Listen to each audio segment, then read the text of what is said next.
ఇంద్రవెల్లి కాల్పుల ఘటనకు 45 ఏళ్లు. ఏప్రిల్ 20, 1981 సంవత్సరం ఆదిలాబాద్ ఆదివాసీలకు చేదు జ్ఞాపకాలను మిగిల్చిన రోజు. ఇంద్రవెల్లి అమరవీరులకు నివాళులర్పించడంపై 44 ఏళ్లుగా ఉన్న నిషేధం, నిర్బంధాలను రాష్ట్ర ప్రభుత్వం ఎత్తేసింది. అమరవీరులకు స్వేచ్ఛగా నివాళులర్పించే రోజులు వచ్చాయంటున్నారు ఆదిలాబాద్ జిల్లా కాంగ్రెస్ సీనియర్ లీడర్ ఆత్రం సుగుణ. అమరుల కుటుంబాలకు ఇచ్చిన మాట నిలబెట్టుకునే దిశగా ప్రయత్నాలు జరుగుతాయంటున్న సుగుణతో మా ప్రతినిధి ఇర్ఫాన్ ఫేస్ టు ఫేస్.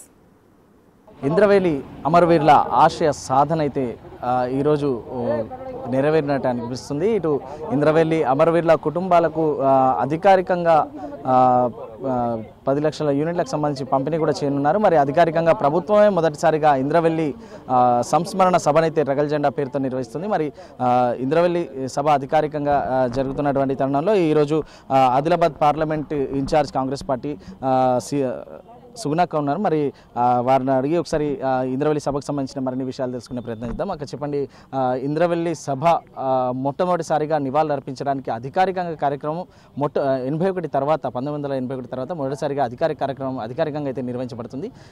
ఏ విధంగా ఆనందం, ఎట్లుంది? చాలా ఆనందంగా ఉంది. 1981 ఏప్రిల్ 20న జరిగినటువంటి ఘటన ఎన్నటికీ ఎప్పటికీ మర్చిపోయినటువంటి ఘటన.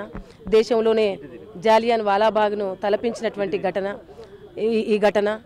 భూమి భుక్తి విముక్తి కొరకు పోరాటం చేసి అసూలు బాసిన అమరవీరులకు ఈరోజు కాంగ్రెస్ ప్రభుత్వము, ప్రజాపాలన, మా గవర్నమెంటు మరి ఈరోజు అధికారికంగా ఆంక్షలను తీసేసి అధికారికంగా మరి సంస్మరణ సభను నిర్వహించడం చాలా ఆనందంగా ఉంది. మరి గౌరవ ముఖ్యమంత్రి వర్యులు ఇక్కడికే వచ్చి మొట్టమొదటిసారిగా ఒక పెద్ద బహిరంగ సభను ఏర్పాటు చేసేసుకొని మరి ఇక్కడ దీన్ని స్మృతి వనంగా ఏర్పాటు చేయాలి. ఇక్కడ అమరులైనటువంటి వాళ్ళను ఆదుకునేటువంటి బాధ్యత కూడా పూర్తిగా మేము తీసుకుంటామనేసి హామీ ఇవ్వడం జరిగింది.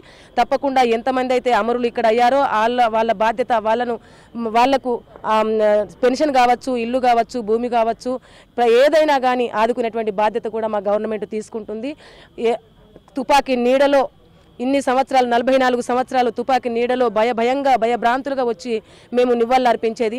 కానీ ఇప్పుడు స్వేచ్ఛగా యావత్తు అందరూ కూడా వచ్చి నివాళులు అర్పించడానికి మాకు అవకాశం కల్పించినటువంటి యావత్తు అందరం ఆదివాసులం అందరం కూడా కాంగ్రెస్ గవర్నమెంట్కి, ముఖ్యమంత్రి రేవంత్ రెడ్డి గారికి, సీతక్క గారికి మేము ప్రత్యేకంగా కృతజ్ఞతలు తెలియజేస్తున్నాం. ఇదే ఇంద్రవెల్లి ఘట సాక్షిగా జరిగినటువంటి సభలో అప్పటి పిసిసి అధ్యక్షుడు హోదాలో ప్రస్తుత ముఖ్యమంత్రి రేవంత్ రెడ్డి గారు ఏదైతే వాగ్దానం చేశారో అమరవీరుల కుటుంబాలకు సంబంధించి, ఇటు ఇంద్రవెల్లి అమరవీరుల స్తూపానికి సంబంధించి, స్మృతివనం నిర్మాణానికి సంబంధించి ఏదైనా కావచ్చు, లేదంటే అమరవీరుల కుటుంబాలకు సంబంధించి ఎట్లాంటి లబ్ధి చేకూరబోతోంది? అయితే గత ప్రభుత్వాలు ఏం చేశాయంటే 13 మంది ఇక్కడ అమరులు అయ్యారనేసి చెప్పడం జరిగింది. మేము ఎంతమంది, మీకు చాలా మంది ఆదివాసులం అందరం కూడా 13 మంది కాదు 100కు పైగా మంది ఇక్కడ అమరులు అయ్యారనేటువంటిది విషయాన్ని చెప్పినా కానీ గత ప్రభుత్వాలు పట్టించుకోలేదు. మొన్న ఎంతమంది అయితే చనిపోయారో, ఎక్కడెక్కడ చనిపోయారో, ఏ విలేజ్లలో అయితే చనిపోయారో వాళ్ళందరికీ కూడా సర్వే చేసేసి వాళ్ళ రిపోర్ట్ తీసుకొస్తే వాళ్ళకి ఏదైనా మనం తప్పకుండా వాళ్ళని అభివృద్ధి చేసేటువంటి బాధ్యత పూర్తిగా మనం తీసుకుందాము. ఎప్పటికీ స్మరించుకునే విధంగా ఇది ఎప్పటికీ గవర్నమెంటే సంస్మరణ సభ జరిపే విధంగా పెద్ద ఎత్తున అందరు యావత్ ఆదివాసులందరూ తరలి వచ్చి ఇక్కడ నివాళులు అర్పించే విధంగా ఈ ఘటాన్ని ఎవ్వరు కూడా మర్చిపోకుండా మనం జరుపుకోవాల్సిన బాధ్యత మనందరిపై ఉందనేసి గౌరవ ముఖ్యమంత్రి వర్యులు, గౌరవ సీతక్క గారు కూడా చెప్పడం జరిగింది. ఈ రోజు కూడా చెప్పడం జరిగింది. మేము లెక్కల ప్రకారం చూసుకున్నట్టయితే అందరు భయభ్రాంతులకు గురై ఈ రోజు వచ్చిందంటే అందరి గుండెల్లో దడదడ. గత 20 తారీఖు ఏప్రిల్ 20న ఈ సంఘటన జరిగింది అనేసి ఎప్పుడు కూడా అసలు ఈ రోజు వచ్చిందంటే ఇంట్లో నుంచి బయటకు వెళ్ళినటువంటి పరిస్థితిలో మరి ఈరోజు అందరం కూడా స్వేచ్ఛగా వచ్చేసి మరి మా అమరవీరులకు నివాళులు అర్పించడానికి యావత్ ఆదివాసులందరం కూడా వస్తున్నాం. అదేవిధంగా మరి తప్పకుండా ఎంతమంది అయితే ఇక్కడ అమరులు అయ్యారో వాళ్ళకి దేనిక కోసం అయితే అమరులు అయ్యారు, భూమి భుక్తి విముక్తి కొరకు ఇక్కడ అమరులు అయ్యారు. కాబట్టి భూమి లేనటువంటి వాళ్ళకు భూమి ఉండి మరి హ్యాండిక్యాప్డ్ అయ్యేలాగా ఉన్న వాళ్ళకు పెన్షను, అమరులయ్యి ఉంటే వాళ్ళ కుటుంబాలకు కూడా పెన్షన్, ఇల్లు లేకపోతే ఇల్లు, భూమి లేకపోతే భూమి, పెన్షన్ లేకపోతే పెన్షన్, అన్ని విధాలు కూడా ఆదుకునేటువంటి బాధ్యత గౌరవ ముఖ్యమంత్రి వర్యులు తీసుకున్నారు. తప్పకుండా మేము సర్వే చేస్తున్నాం.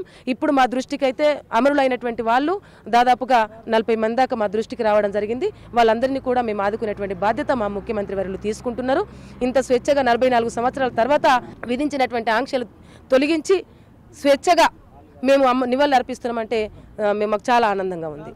ఇది పరిస్థితి. ఏదైతే ఏప్రిల్ 20 వచ్చిందంటేనే గుండెల్లో ఒక భయంతో గడిపేటటువంటి ఆదివాసులు ఈరోజు ఇంద్రవెల్లిలో స్వేచ్ఛ వాయువులు పీల్చుకునేటటువంటి రోజు వచ్చిందని చెప్పి ఆశ వ్యక్తం చేస్తున్నారు. మరి ఏదైతే ప్రభుత్వం ఆనాడు 13 మంది మాత్రమే అమరులైనరు అని చెప్పి ప్రకటించిన నేపథ్యంలో క్షేత్రస్థాయిలో వెళ్ళి ఎంతమంది అమరులయ్యారనేది కూడా సర్వే చేపడుతున్నాము. దాదాపుగా 40 మంది వరకు అమరులైనరని చెప్పి తమకు తెలిసిందని, మరి దానికి సంబంధించి ప్రభుత్వంతో మాట్లాడి వారికి చేకూరాల్సినటువంటి వాళ్ళకి ఇచ్చినటువంటి వాగ్దానాలను పూర్తి చేసే విధంగా ప్రత్యేక చొరవ చూపుతామని చెప్పి సుగుణక్క తెలుపుతున్నటువంటి పరిస్థితి.